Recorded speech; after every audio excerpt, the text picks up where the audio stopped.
The first part of the tour starts in Manchester, where we have 2 nights. We then take a train to Wales, where we have 2 nights in both Carnarvon and Portmeirion. We leave Wales for London, where we stay for 1 night before taking the Eurostar to Clermont Ferrand via Paris. After 2 nights here, we head south via Nîmes to Perpignan in the Pyrenees. Manchester is a great place to start an epic rail journey that will take us all the way down to Marrakech, Morocco. Epicenter of the Industrial Revolution, Manchester has transformed itself into a sleek and futuristic city.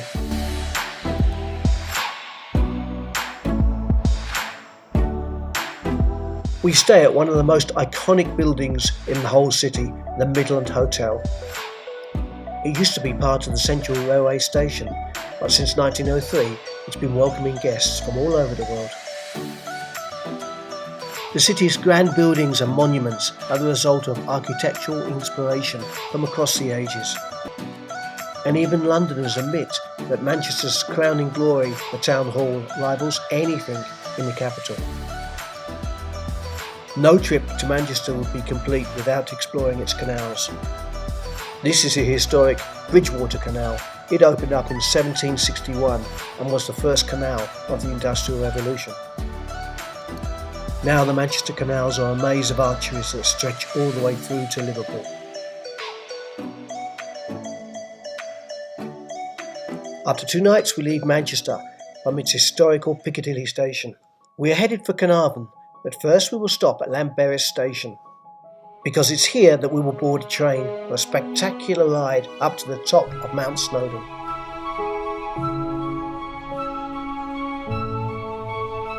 The train operates on a narrow gauge rack and pinion, the only railway of its kind anywhere in the United Kingdom.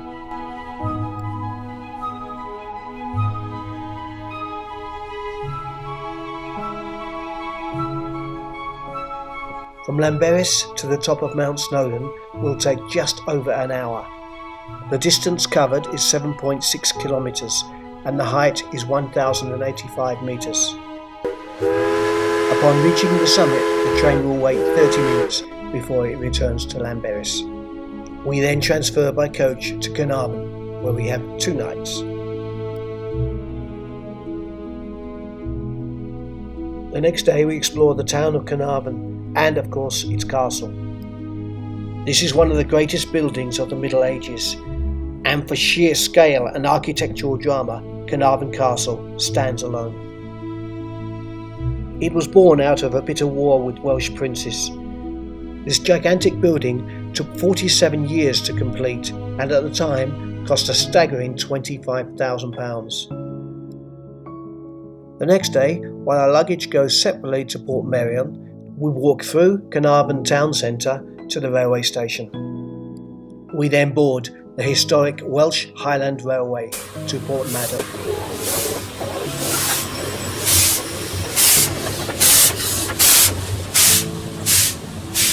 This heritage railway is the longest in the country and runs for 40 kilometres. The carriages are hauled by the most powerful narrow gauge steam locomotives in the world.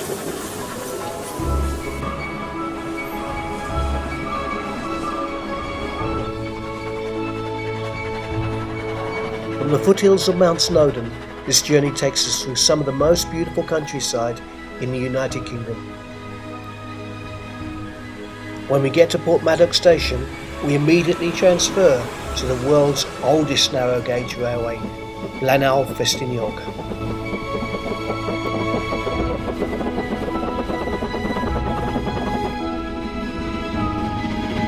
From sea level, this train takes us through tranquil pastures, forests, past lakes and waterfalls, and around the tightest bends.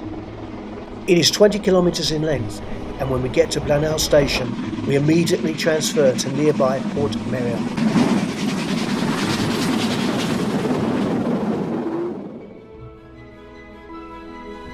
Portmeirion is probably the most unusual enclave in all of the UK.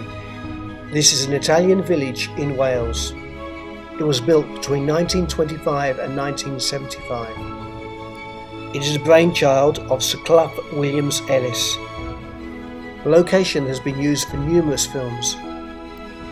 We spend 2 nights in this Mediterranean setting before we head to London. By next afternoon, we arrive at London's Euston Station. And from here, it's a short walk to St Pancras Renaissance Hotel. This hotel is London's great Gothic masterpiece. Reopened only in 2011, this hotel forms part of St Pancras Station itself. Stepping out of the hotel's lobby is almost stepping foot onto the Eurostar. With speeds of up to 300 km an hour, the Eurostar reaches Paris in 2 hours and 20 minutes.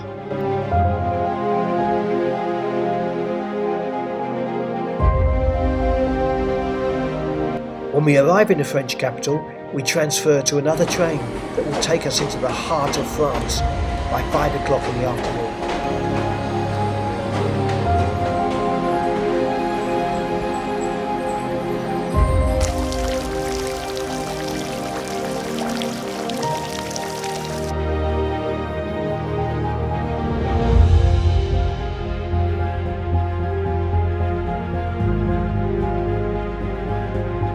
This is the centre of Clermont Ferrand, where we will stay for 2 nights.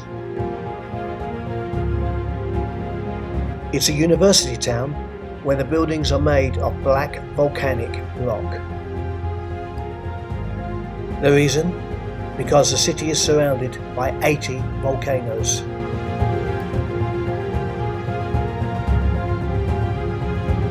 This morning we take a train ride up the side of the main volcano, Perpignan.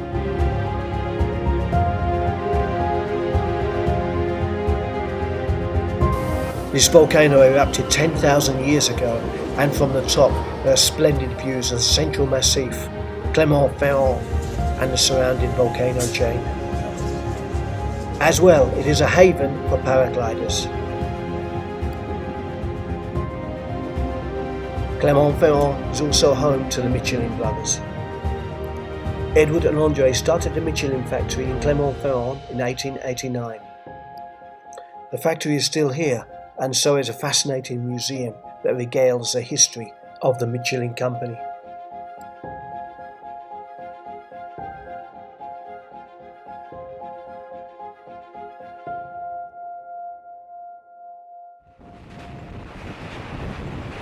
The next day we leave Clermont Ferrand, and after a brief stop in the Roman city of Nîmes, we arrive in Perpignan in the Pyrenees by mid-afternoon. Just 15 kilometers from the Mediterranean and 30 kilometers from the Spanish border, Perpignan has a distinct Catalan character. We spent 3 nights in this beautiful medieval city that dates back to the 10th century. Perpignan, though, is also an ideal base to explore the Pyrenees.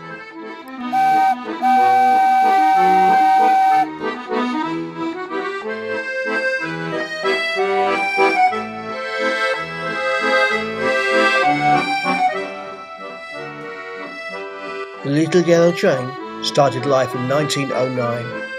It has always been owned by French National Rail, or SNCF. Believe it or not, it runs all year round. This train is iconic, and for the people of the Pyrenees, it is their Eiffel Tower.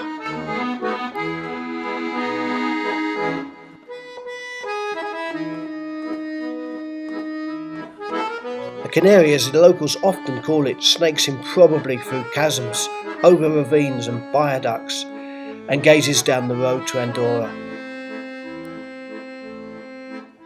The cruising speed is around 25 kilometers an hour, through valleys and forests, a grand symphony of nature.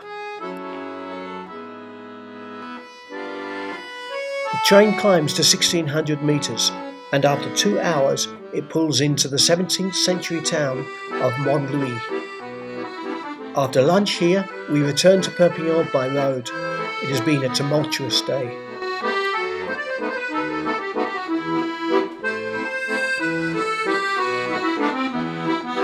The next day, we take another very famous journey, this time with the little red train. This train runs on standard gauge railway for 60 kilometres from the town of Rivesaltes to Agsa. The train passes through peach orchards and vineyards. It then begins climbing gently through tunnels and over viaducts.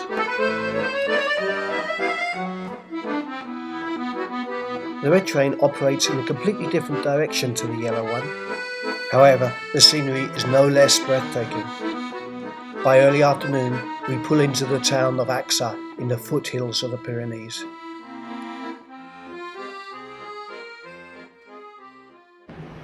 The next day, we leave Perpignan to cross the border into Spain for the next part of Manchester to Marrakech. The journey to Zaragoza takes 5 hours and we will spend 2 nights here before we leave for the city of Valencia. After 2 nights on the Mediterranean, we cross Spain to the Moorish capital of Cordoba. We spend 2 nights in this great Moorish city, and after this we head further south to Algeciras, which we will use as a base for 2 nights while we explore Gibraltar. A 90-minute ferry ride takes us into Tagine in Morocco. We spend 1 night here before we cross to Fez, where we spend 3 nights, and then finally to Marrakech for the last 3 nights of the tour. When the tour ends, we fly from Casablanca back to Australia with Emirates.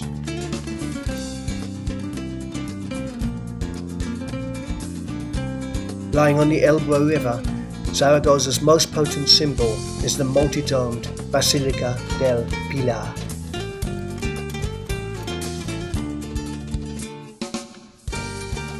Founded over 2,000 years ago, this monumental city is one of the most underrated in all of Spain. This is Al Hafaria Palace, medieval and Islamic, built during the 11th century. This traffic-free city is home to the great Spanish painter Francisco de Goya, and also to the best tapas scene on the Iberian Peninsula.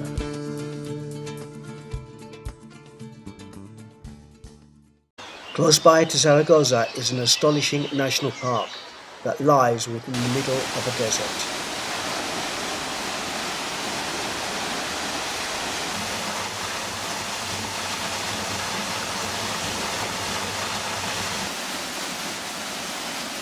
A beautiful hike on well-maintained paths takes us up and down, behind waterfalls, through winding caves, until we reach the incredible Mirror Lake. This national park was discovered by monks in the 12th century. It is one of the highlights of Manchester to Marrakech.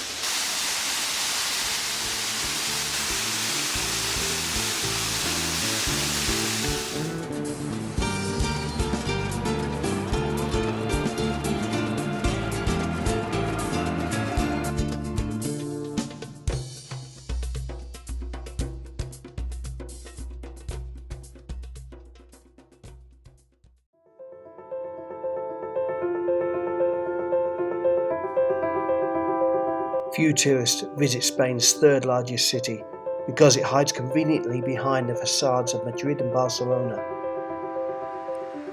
On the shores of the Mediterranean, with a perfect year-round climate, this vibrant and thriving city is one of the most livable in the world. The city's core is more than 2,000 years old, and the Bull Ring sits next to the Moorish North Station.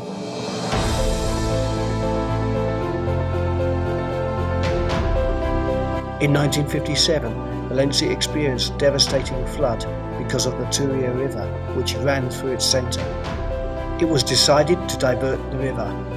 The resulting dry riverbed was turned into a green ribbon that snakes through the centre of the city. This park leads to the stunning City of Arts and Science. Modernist architecture at its most breathtaking.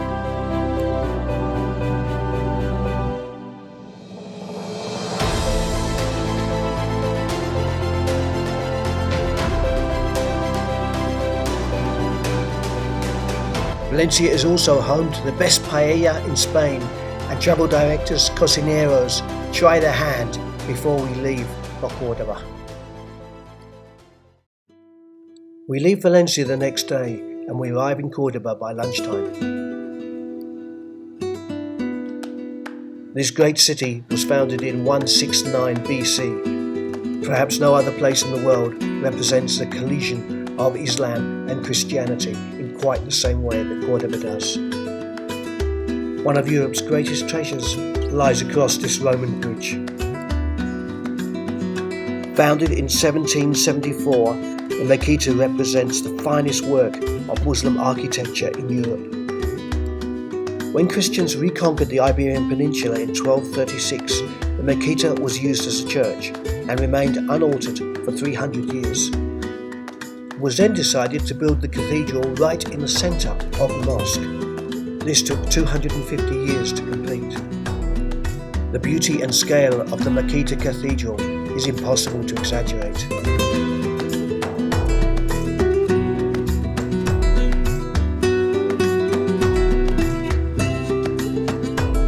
After 2 nights in Cordoba, we leave for Algeciras on the Straits of Gibraltar, but on the way we stop to see one of Spain's most extraordinary places.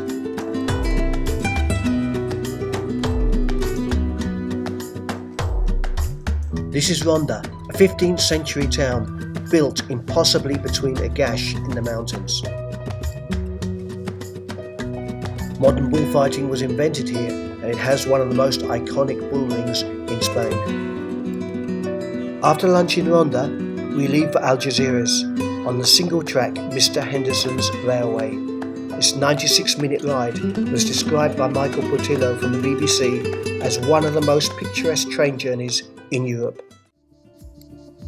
We arrive in Algeciras late afternoon and we immediately transfer to our nearby hotel.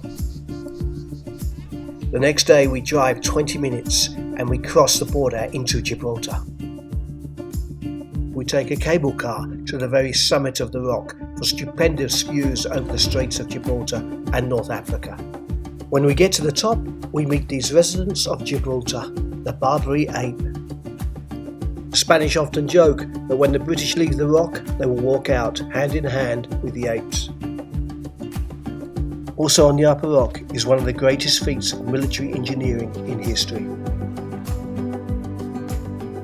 During the Second World War, as the Germans laid siege to the enclave, nearly half of the population was evacuated to these tunnels.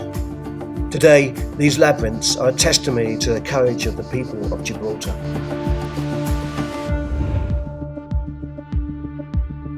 Much of Gibraltar was destroyed during the 4-year siege in the 18th century. Yet today, the streetscapes are very much a blend of Iberian and British. The Union Jack has been proudly flying over the rock since 1704. It signifies the last vestiges of Britain in the Mediterranean.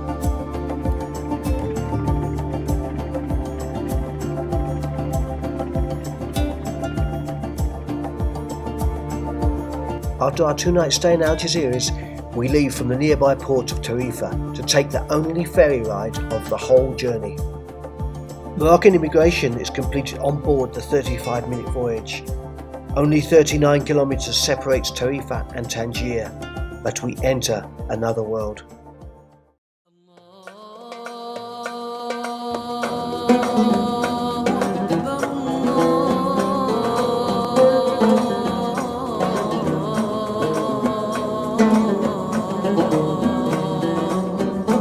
Once a haven for spies and gamblers, inspiration for writers and artists, Tangier is exotic with a capital E. As soon as we arrive, we explore the 14th century walled city of the Medina. The cacophony of negotiation and conversation, the smell of tea and spices, the Medina is the embodiment of Tangier.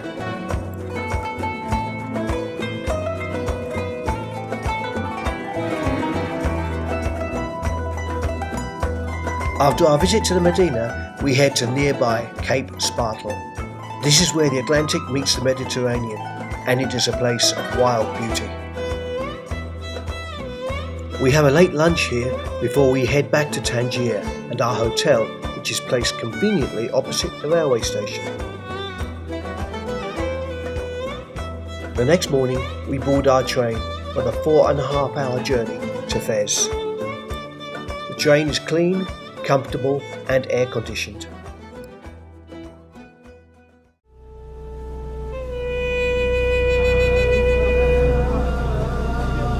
Fez, spiritual and cultural capital of Morocco.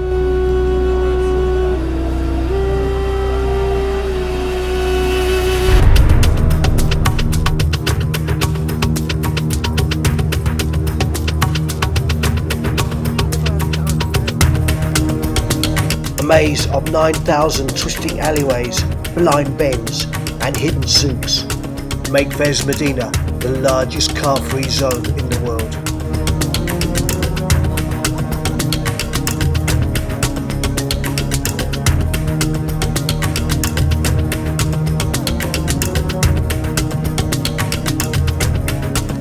The footprints of this great bazaar have changed little over 500 years. A surprise waits around every corner, from a coppersmith lovingly hammering out his work to an impromptu musical soiree.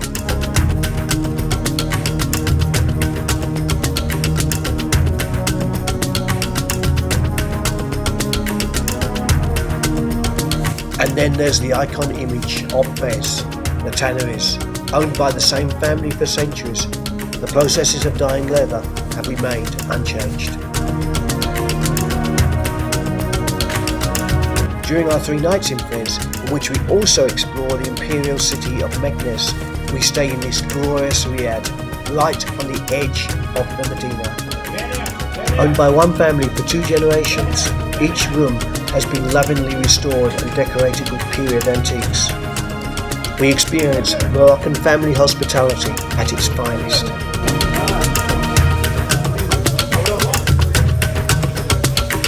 This is Fez railway station. It's early morning. The journey to Marrakech will take us 8 hours.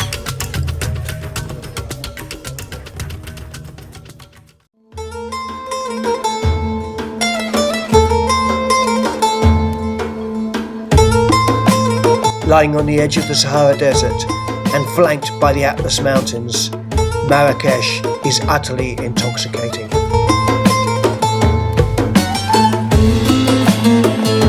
Lying at the city's core is Gemma El Fina Square. This is probably the most vibrant plaza in the world.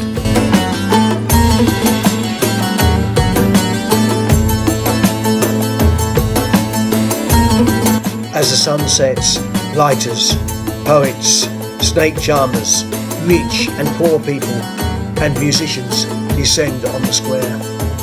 It becomes a giant outdoor cafe and a perfect setting for our first meal in Marrakech.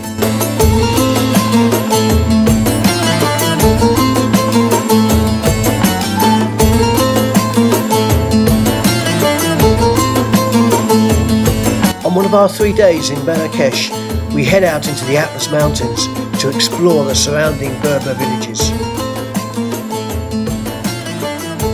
This is old-fashioned hospitality, and we can knock on any door and be invited in for a cup of tea.